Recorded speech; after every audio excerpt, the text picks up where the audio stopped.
सहज ही अपनी ओर हम चले वतन की ओर।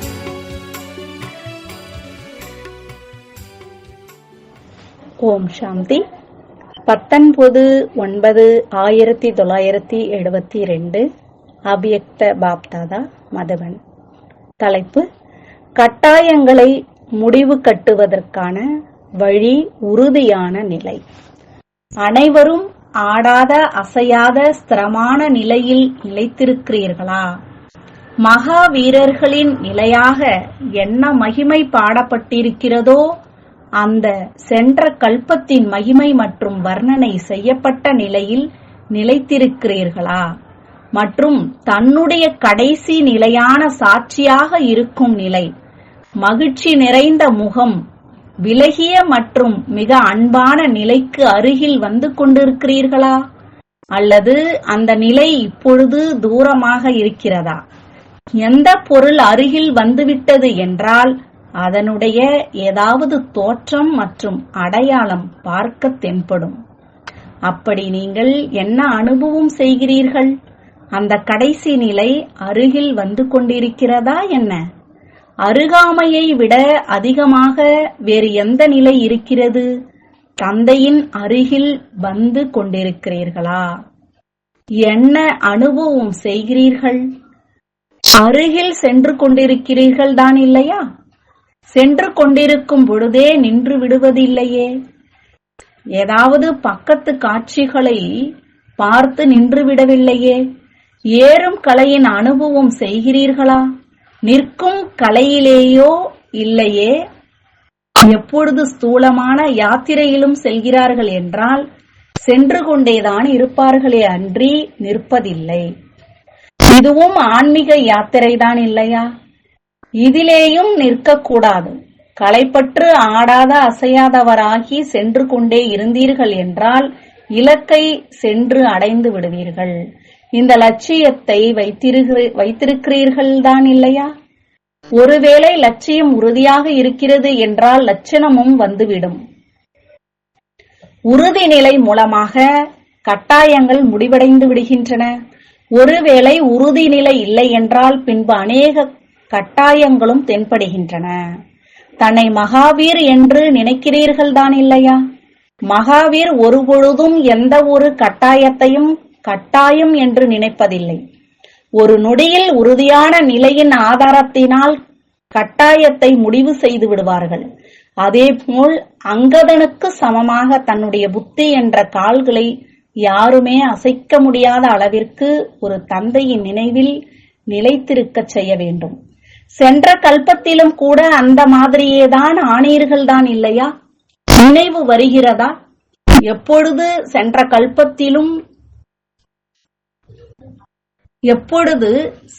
கல்பத்திலும் அந்த மாதிரி ஆகியிருக்கிறீர்கள் என்றால் அதே பாகத்தை மீண்டும் செய்வதில் என்ன கடினம் இருக்கிறது?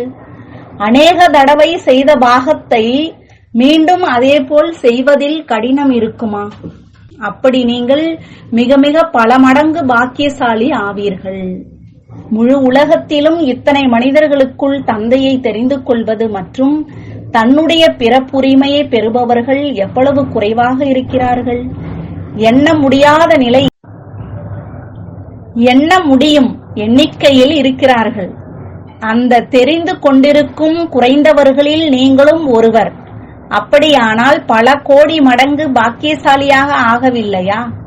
இப்பொழுதோ உலகம் அஞ்ஞான தூக்கத்தில் தூங்கிக் கொண்டிருக்கிறது.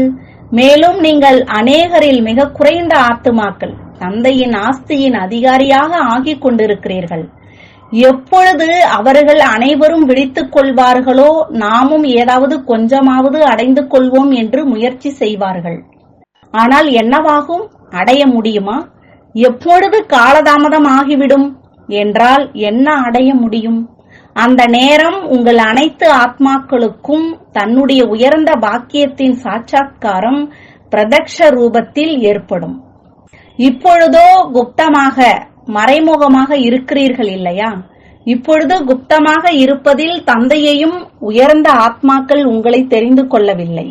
சாதாரணமாக நினைக்கிறார்கள். ஆனால் அந்த நேரமும் தொலைவில் இல்லை. அப்பொழுது விழித்தெழுவார்கள், துடிப்பார்கள், வேதனை அடைவார்கள். ஆனால் இருந்தும் எதையும் அடைய முடியாது. அந்த நேரம் உங்களுக்கு உங்கள் மேலே நாமோ முதலிலேயே தெரிந்து அதிகாரி ஆகிவிட்டோம் என்று எவ்வளவு பெருமிதம் இருக்கும். அந்த மாதிரி குஷியில் இருக்க வேண்டும். என்ன கிடைத்திருக்கிறது? யார் கிடைத்திருக்கிறார்? மேலும் இன்னும் என்னென்ன நடக்கப் போகிறது? இவை அனைத்தையும் தெரிந்து கொண்டு எப்பொழுதும் அதீந்திரிய சுகத்தில் ஆடிக்கொண்டே இருக்க வேண்டும். அந்த மாதிரி நிலை இருக்கிறதா? அல்லது எப்பொழுதாவது சோதனை உங்களை ஆட்டி விடுகிறதா? நீங்கள் ஆடுவது இல்லையே, பயப்படுவது இல்லையே, அல்லது ஒவ்வொருவரிடமிருந்தும் கேட்டு பயப்படும் அலை வருகிறது. பின்பு உங்களை நீங்கள் சரி செய்து விடுகிறீர்களா? ரிசல்ட்டாக என்ன இருக்கிறது என்று நினைக்கிறீர்கள்? மதுபனில் இருப்பவர்களின் ரிசல்ட் என்னவாக இருக்கிறது? மதுபனில் இருப்பவர்கள் லைட் ஹவுஸாக இருக்கிறார்கள். லைட் ஹவுஸ் உயர்வாக இருக்கும், மேலும் வழி காண்பிப்பதாக இருக்கும். மதுபனின் வழிகாட்டுதல் படி அனைவரும் நடந்து கொண்டிருக்கிறீர்கள் என்றால் லைட் ஹவுஸாக ஆனீர்கள் இல்லையா? மேலும் உயர்ந்த நிலையாகவும் ஆனது. எப்படி தந்தைக்காக உயர்ந்த காரியம் செய்பவர் என்று கூறுகிறீர்கள்? அதேபோல் மதுபன் என்றால் உயர்ந்த இடம். அப்படியானால் பெயரும் காரியமும் உயர்ந்ததாக இருக்கும் இல்லையா? மதுபன் வாசிகளின் பெயரே விசேஷமாக இனிமையானவர்கள் மற்றும் எல்லைக்கப்பாற்பட்ட வைராகியம் உள்ளவர்கள் என்பது இருக்கிறது. ஒரு பக்கம் இனிமையான நிலை, இன்னொரு பக்கம் இந்த அளவே எல்லைக்கப்பாற்பட்ட வைராகிய உள் உணர்வு. வைராகியம் உள்ளவர்களில் இருந்து பின்பு கம்பீரமானவர்களாக இருப்பீர்களா? இல்லை, உண்மையான கம்பீர நிலையில் ரமணிகரம் அடங்கியிருக்கிறது. அதுவோ அஞ்ஞான மனிதர்களின் கம்பீர ரூபமாக இருக்கிறது என்றால் முற்றிலுமே கம்பீரம், ரமணிகரத்தின் பெயர் அடையாளம் இருக்காது. ஆனால் யதார்த்தமான கம்பீர நிலையின் குணம் ரமணிகர குணத்தால் நிரம்பியிருக்கும். எப்படி நாம் ஆத்மா அமைதி சொரூபமானவர்கள் என்று மக்களுக்கும் புரிய வைக்கிறீர்கள். ஆனால் அமைதி சொரூபம் மட்டும் இல்லை, அந்த அமைதி சொரூபத்தில் ஆனந்தம், அன்பு, ஞானம் அனைத்தும் நிரம்பி இருக்கிறது. அப்படி அந்த மாதிரி எல்லைக்கப்பாற்பட்ட வைராகியம் உடையவர்கள், மேலும் இனிமையும் சேர்ந்தே இருக்கிறது. இந்த மாதிரியான விசேஷ நிலை மதுபன் நிவாசிகளுடையது. அப்படியானால் எல்லைக்கப்பாற்பட்ட வைராகிய உள் உணர்வில் இருப்பவர் எப்பொழுதாவது பயப்படுவாரா என்ன? மேலே கீழே ஆட முடியுமா என்ன? அசைக்க முடியுமா என்ன? எவ்வளவுதான் வலுவோடு அசைத்தாலும் எல்லைக்கப்பாற்பட்ட வைராகிய உள் உணர்வு உடையவர் பற்றுதலை வென்று, அதாவது தந்தையின் நினைவு சொரூபமானவராக இருப்பார். அப்படியானால் பற்றுதலை வென்று நினைவு சொரூபமானவராக இருக்கிறீர்களா? அல்லது கொஞ்சம் கொஞ்சம் பார்த்து சிறிதளவு அம்ச மாத்திரமாவது அன்பு என்று கூறினாலும் அல்லது பற்றுதல் என்று கூறினாலும் அன்பின் சொரூபம் என்னவாக இருக்கிறது என்ற இதை தெரிந்திருக்கிறீர்கள் தான் இல்லையா? யார் மேல் அன்பு இருக்கிறதோ அவருக்காக சகயோகியாகவும் ஆக வேண்டியுள்ளது. மற்றபடி ஏதாவது பழக்க வழக்கத்தினால் அன்பின் ரூபத்தை வெளிப்படுத்துவது, இதை அன்பு என்று சொல்வதா அல்லது மோகம் பற்றுதல் என்று சொல்வதா? இதில் மதுபன் நிவாசிகள் தேர்ச்சி பெற்றிருக்கிறார்களா? மதுபனின் சுற்றுப்புற சூழல் மதுபன் நிவாசிகளின் உள் உணர்வு எண்ண அதிர் அலைகள் லைட் ஹவுஸாக இருக்கும் காரணத்தினால் நாலாபுறங்களிலும் ஒரு நொடியில் பரவி விடுகிறது. அப்படியானால் தன்னை அந்த மாதிரி நிமித்தமானவர், அதாவது பொறுப்பானவர் என்று புரிந்து ஒவ்வொரு பாகத்தையும் செய்கிறீர்களா? அல்லது அந்த மாதிரி நேரத்தில் சிறு குழந்தைகளாக ஆகிவிடுகிறீர்களா? ரிசல்ட் என்ன மாதிரி இருக்கிறது? இதுவோ இப்பொழுது ஒன்றும் நடக்கவில்லை, இன்னும் அதிகமாக நடக்க வேண்டியதாக இருக்கிறது. திடீரென்று நடந்துவிட்டது என்று நீங்கள் நினைப்பீர்கள். எனவே கொஞ்சமாக நடந்திருக்கிறது. ஆனால் பரீட்சையோ திடீரென்று வரும். பரீட்சை சொல்லிவிட்டு வராது. இந்த மாதிரி பரீட்சை வரப்போகிறது என்று ஏற்கனவே கூறியிருக்கிறோம். ஆனால் அந்த நேரம் திடீரென்று நடக்கும். அப்படி திடீரென்று நடக்கும் பரீட்சையில் ஒருவேளை கொஞ்சம் எண்ணத்தில் கூட ஆடுவது இருக்கிறது என்றால் அங்கதன் மாதிரி ஆனீர்களா? இப்பொழுது அந்த கடைசி நிலை வரவில்லையா என்ன? நெருக்கத்தை விட அதிகமான அருகாமை என்பது எந்த நிலை என்று கேட்டிருந்தீர்கள் இல்லையா? அது எதிரில் தென்படுவது ஆகும்.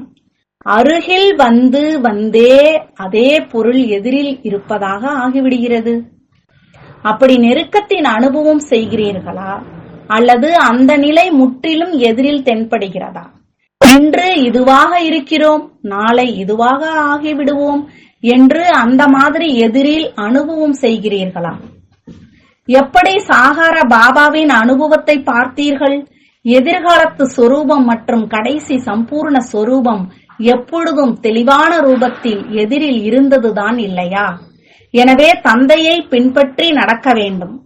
எப்படி தந்தையின் பிரம்மா பாபாவின் எதிரில் எப்பொழுதும் சம்பூர்ண நிலை மற்றும் எதிர்காலத்து நிலை இருந்தது, அதுபோலவே நீங்களும் அனுபவம் செய்கிறீர்களா? அல்லது தெரியவில்லை, எதிர்காலம் என்னவாக இருக்குமோ என்று யோசிக்கிறீர்களா? அது எங்கே தெளிவாகிறது? அறிவிக்கப்படுவதில்லை. ஆனால் யார் மகாவீர் முயற்சி செய்பவராக இருக்கிறாரோ அவருடைய புத்தியில் எப்பொழுதும் தன்னை பற்றி தெளிவாக இருக்கிறது. அப்படியானால் தெளிவாக பார்க்க தென்படுகிறதா? அல்லது கொஞ்சம் திரைச்சிலை இடையில் வந்து விடுகிறதா? இன்றைய நாட்களில் டிரான்ஸ்பரண்ட் திரைச்சிலைகளும் இருக்கின்றன. அனைத்தும் தென்படும். ஆனால் அது திரைச்சிலையாக இருக்கும். ஆனால் தெளிவாக பார்ப்பது மற்றும் திரைச்சீலைக்கு பின்னிருந்து பார்ப்பது இரண்டிற்கும் வித்தியாசம் இருக்கும் இல்லையா? எனவே தன்னுடைய முயற்சியின் அனுசாரம் டிரான்ஸ்பரண்ட் ரூபத்தில் திரைச்சீலை இடையில் இருந்து விடவில்லையே. மதுபன் வாசிகள் ஆடாத அசையாதவர்களாக இருக்கிறார்கள் இல்லையா? அல்லது இது என்ன நடக்கிறது என்ற எண்ணமும் இருக்கிறதா? ஏன் என்ன என்ற கேள்வியோ இல்லையே. என்னென்ன பாகம் நடந்து கொண்டிருக்கிறதோ அந்த ஒவ்வொரு பாகத்திலும் மிக ஆழமான ரகசியம் அடங்கியிருக்கிறது. அந்த ரகசியம் என்னவாக இருந்தது? நேரத்தின் அறிவிப்பை செய்வதற்காக இடையிடையே மணி அடித்து எழுப்புவார்கள். எனவே உங்களுடைய ஜட சிலைகளுக்கு முன்பும் மணி அடிக்கிறார்கள் என்று ஏற்கனவே கூறியிருந்தோம். இதுவும் நேரத்தின் அறிவிட்டாகும். மணிகள் அடிக்கப்படுகின்றன. ஏனென்றால் சாஸ்திரவாதிகளோ நேரத்தை மிக அதிகமாக கூறி அனைவரையும் தூங்க வைத்து விட்டார்கள். மிக ஆழ்ந்த அஞ்ஞான தூக்கத்தில் அனைவரும் தூங்கிவிட்டார்கள். ஏனென்றால் இன்னும் அதிகமான நேரம் இருக்கிறது என்று நினைக்கிறார்கள். அப்படி இங்கு யார் தெய்வீக பரிவாரத்தின் ஆத்மாக்களோ அவர்களை மாயா அநேக விதமான ரூபம், வர்ணம், பழக்க வழக்கம் மூலமாக அலட்சியமானவராக ஆக்கி நேரத்தை தெரிந்து கொள்வதில் இருந்து தூரமாக்கி விடுகிறது. முயற்சி செய்வதில் தொய்வான நிலையில் தூங்க வைத்து விடுகிறது. எப்பொழுதாவது யாராவது அலட்சியமானவராக இருக்கிறார் என்றால் மிகவும் ஓய்வானவராக இருப்பார். பொறுப்பு இருந்தால் நாம் நேரத்தோடு எழ வேண்டும், இதை செய்ய வேண்டும் என்ற கவனம் இருக்கும். ஒருவேளை எந்த பொறுப்புமே இல்லை என்றால் அலட்சியமானவராகி தூங்கி விடுவார். அப்படி இந்த அலட்சியமும் வந்துவிடுகிறது. எப்பொழுது யாராவது அலட்சியமாகி மிக தொய்வான முயற்சியின் தூக்கத்தின் போதையில் தன்னையே மறந்திருக்கிறார் என்றால் என்ன செய்ய வேண்டியதாக இருக்கிறது? அவரை அசைக்க வேண்டியதாக இருக்கிறது. மேலும் எழுந்து விடட்டுமே என்று கூச்சல் குழப்பம் செய்ய வேண்டியதாக இருக்கிறது. எப்படிப்பட்ட தூக்கமோ அப்படி செய்யப்படுகிறது. மிக ஆழமான தூக்கம் என்றால் அவரை அசைக்க வேண்டியதாக இருக்கிறது. ஆனால் யாராவது மிக லேசான தூக்கத்தில் இருக்கிறார் என்றால் கொஞ்சம் சப்தம் செய்தாலே எழுந்து விடுவார். இப்பொழுது அசைக்கவில்லை, கொஞ்சம் கூச்சல் ஏற்பட்டு இருக்கிறது. இன்னொன்றை காரணமாக வைத்து அவரை அசைக்கிறோம் என்றால் விழித்தெழுவது ஏற்பட்டு விடுகிறது. யார் அறிவிப்பு சொரூபமானவர்களாக இருக்கிறார்களோ அவர்களை கொஞ்சம் அசைத்தாலும் கூச்சல் செய்தாலும் அனைவரும் எழுந்து விடுவார்கள். ஏனென்றால் லேசான தூக்கத்தில் இருக்கிறார்கள் இல்லையா? அவசியம் எழுந்திருக்கிறார்கள். ஆனால் எழுந்ததின் கூடவே பதட்டம் அடையவில்லையே. யாரையாவது திடீரென்று எழுப்பினோம் என்றால் என்ன நடந்தது என்று அவர் பயந்து விடுவார். அப்படி சிலர் யதார்த்த ரூபத்தில் விழித்திருக்கிறார்கள் என்றால் சிலர் கொஞ்சம் பயந்த பிறகு உணர்வில் வருகிறார்கள். ஆனால் இந்த மாதிரி நடக்கக்கூடாது. கொஞ்சம் கூட முகத்தில் பயப்படுவதற்கான அடையாளம் வரக்கூடாது. பேச்சின் வார்த்தையிலும் மாற்றம் இருக்க வேண்டும். ஒருவேளை வார்த்தையில் மாற்றம் வந்துவிடுகிறது, முகத்திலும் கொஞ்சம் மாற்றம் வந்துவிடுகிறது என்றால் இதையும் தேர்ச்சி அடைந்த நிலை என்று கூற முடியுமா? இதுவோ ஒன்றுமே இல்லை. இப்பொழுது இன்னும் கடினமான பரீட்சை வரவேண்டியதாக இருக்கிறது. பரீட்சை வருவதற்கு வெகு காலம் இருந்தால் படிப்பதில் அலட்சியம் வந்துவிடும். பிறகு எப்பொழுது பரீட்சை நாள் அருகில் வருகிறது என்றால் பின்பு கவனம் கொடுக்கிறார்கள். அப்படி இதையும் இப்பொழுது ஒன்றுமே பார்க்கவில்லை. ஆனால் இன்னுமோ எது உங்களுடைய கனவிலும் எண்ணத்திலும் இல்லாமல் இருந்திருக்குமோ அந்த மாதிரியான பரீட்சை வரப்போகிறது. எப்படி எல்லைக்குட்பட்ட நாடகத்தை பார்வையாளராகி பார்க்கப்படுகிறதோ அந்த மாதிரி பயிற்சி இருக்க வேண்டும். பின்பு அது துக்கமானதாக இருந்தாலும் அல்லது நகைச்சுவையானதாக இருந்தாலும் இரண்டையுமே பார்வையாளராகி பார்க்கிறார்கள். வித்தியாசம் இருப்பதில்லை. ஏனென்றால் டிராமா என்று புரிந்து கொள்கிறார்கள். அந்த மாதிரி ஒரே சீரான நிலை இருக்க வேண்டும். ரமணிகரமான பாகமாக இருந்தாலும் அல்லது ஏதாவது அன்பிற்குரிய ஆத்மாவின் கம்பீரமான பாகமாக இருந்தாலும் இரண்டையும் பார்வையாளராகி பாருங்கள். பார்வையாளராகி பார்க்கும் நிலை இருக்க வேண்டும். பயந்த அல்லது யுத்தம் செய்யும் நிலை இருக்க வேண்டாம். சிலர் பயப்படுவதும் இல்லை, யுத்தம் செய்வதில் ஈடுபட்டு விடுகிறார்கள். அவசியம் ஏதாவது நன்மை இருக்கும். ஆனால் சாட்சியாக பார்க்கும் நிலை முற்றிலும் வேறாகும். இதைத்தான் ஒரே சீரான நிலை என்று கூறப்படுகிறது. இந்த நிலை எப்பொழுது ஒரே ஒரு தந்தையின் நினைவில் எப்பொழுதும் மூழ்கி இருப்பாரோ அப்பொழுது இருக்கும். தந்தை மற்றும் ஆஸ்தி, அவ்வளவுதான். மூன்றாவது யாரும் இல்லை. மேலும் ஏதாவது விஷயத்தை பார்த்து கேட்டு மற்றும் ஏதாவது உறவு நெருக்கத்தில் வந்து கொண்டே பார்வையாளராகி தன்னுடைய பங்கை செய்து கொண்டிருக்கிறோம் என்று அப்படி புரிந்து கொள்வார்கள். புத்தி அந்த ஆர்வத்திலேயே மூழ்கி இருக்கட்டும். தந்தை மற்றும் ஆஸ்தியின் போதை இருக்கட்டும்.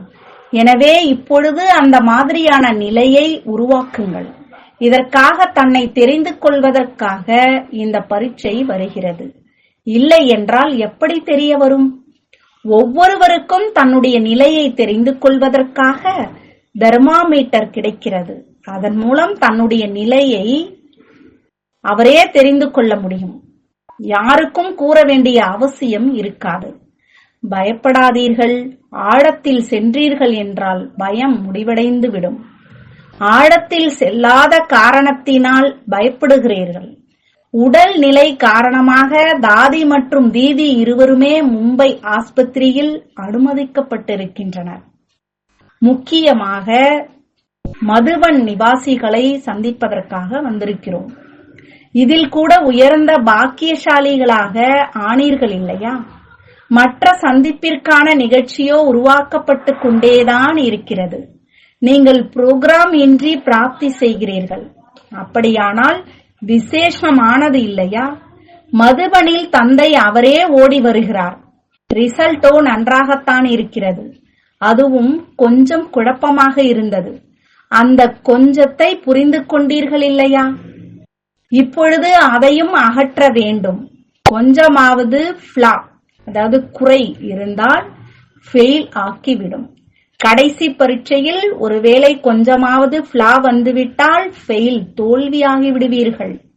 எனவே பரிபக்குவமாக ஆக்குவதற்காக முதலிலேயே பரீட்சை நடக்கிறது. மற்றபடி இப்பொழுதைய ரிசல்ட் மிக நன்றாக இருக்கிறது. அனைவரும் ஒவ்வொருவரின் மேல் அன்பானவராகவும் சகயோகியாகவும் நன்றாக இருக்கிறீர்கள். சூட்சும சேவைக்கான இயந்திரம் இப்பொழுது இயங்க ஆரம்பிக்கிறது என்று ஏற்கனவே கூறியிருந்தோம். அப்படி மதுபன் நிவாசிகள் மூலமாக விசேஷ சூட்சும சேவைக்கான இயந்திரம் இப்பொழுது தொடங்கிவிட்டது. மற்ற சேவை நிலையங்களிலும் சூட்சும சேவை நடந்து கொண்டுதான் இருக்கிறது. ஆனால் இருந்தாலும் தற்சமய ரிசல்ட்டின் அனுசாரம் இந்த சேவையில் நம்பர் 1 மதுபன் நிவாசிகள் இருக்கிறார்கள். எனவே அதற்காக வாழ்த்துக்கள். எப்படி இதுவரை அன்பு மற்றும் சகயோகத்தின் நிரூபணத்தை கொடுத்து கொண்டிருக்கிறீர்களோ அதே நிரூபணத்தை மருந்தின் ரூபத்தில் எங்கு சென்றடைய விரும்புகிறீர்களோ அங்கு சென்றடைந்து கொண்டிருக்கிறது. இதைவிட சக்திசாலியான மருந்தை அனுப்பிக் கொண்டே இருந்தீர்கள் என்றால் ஒரு வாரத்தில் கூட சரியாகி முடியும். அதிகரிப்பதற்கான வாய்ப்பு இருக்கிறது. இருந்தாலும் ரிசல்ட் நன்றாக இருக்கிறது. அந்த மாதிரி நல்ல ரிசல்ட்டை பார்த்து கொண்டே லைட் ஹவுஸின் ஒளி நாலாபுறமும் சென்றடைந்து கொண்டிருக்கிறது. அதன் மூலம் மற்ற இடங்களில் கூட லைட் ஹவுஸின் பிரபாவம் ஏற்பட்டு கொண்டிருக்கிறது. நல்லது. அந்த மாதிரி எப்பொழுதும் உங்களுக்குள் ஒற்றுமையாக மேலும் உயர்ந்த வேகத்தில் சென்று கொண்டிருக்கும், எப்பொழுதும் ஒருவரின் நினைவில் இருக்கக்கூடிய பாண்டவ சேனை மற்றும் சக்தி சேனைக்கு அன்பு நினைவுகள் மற்றும் நமஸ்காரம். வரதானம். ஞானம் மூலமாக ராவணனின் பல ரூபங்களை தெரிந்து அதனுடைய கவர்ச்சியிலிருந்து விடுபட்டிருக்கக்கூடிய தைரியம் உள்ளவர் ஆகுக. விளக்கம் கொடுக்கிறாங்க பாபா. எந்த குழந்தைகள் ஞானம் மூலமாக ராவணனின் பல ரூபங்களை மிக நன்றாக தெரிந்து கொண்டார்கள், அவர்களின் எதிரில் அவன் அருகில் கூட வர முடியாது. தங்கத்தின் அல்லது வைரத்தின் ரூபத்தை தாரணை செய்தாலும் அவனுடைய கவர்ச்சியில் வரமாட்டார்கள். அந்த மாதிரி உண்மையான சீதைகளாகி கோட்டிற்கு உள்ளேயே இருப்பதற்கான லட்சியம் வைத்து தைரியம் உள்ளவர்களாக ஆகுங்கள். பின்பு இந்த ராவணனின் சேனை தாக்குதல் செய்வதற்கு பதிலாக உங்களுடைய சகயோகி ஆகிவிடும். இயற்கையின் 5 தத்துவங்கள் மற்றும் 5 விகாரங்கள் இடம் மாற்றுதலாகி உங்களுடைய சேவைக்காக வருவார்கள். ஸ்லோகன். சேவைகளில் வெற்றியடைய வேண்டும் என்றால் பணிவாக இருப்பதின் விசேஷத்தை தாரணை செய்யுங்கள்.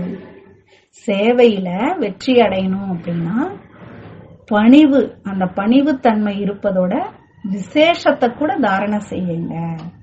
तुम बच्चों को तो सर्विस करनी है, जो बाबा कहते हैं सबको ये बताओ कि देखो तुम्हारा एम एंड ऑब्जेक्ट ये है, एक गीता है बढ़िया, ये राजयोग है ना बच्चे। कैसे है राजयोग? बिल्कुल सहज है कि बाप को याद करो तो ये वैसा मिलेगा तुमको।